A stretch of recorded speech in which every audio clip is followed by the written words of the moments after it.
front of me is HUAWEI MatePad Pro 12.6, and today I would like to show you how you can switch on or off high performance mode on this device. Begin with opening settings.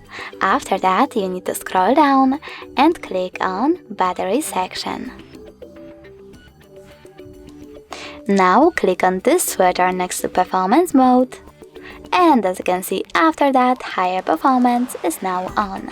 If you wish to turn it off, you can do that by clicking on the same switcher one more time.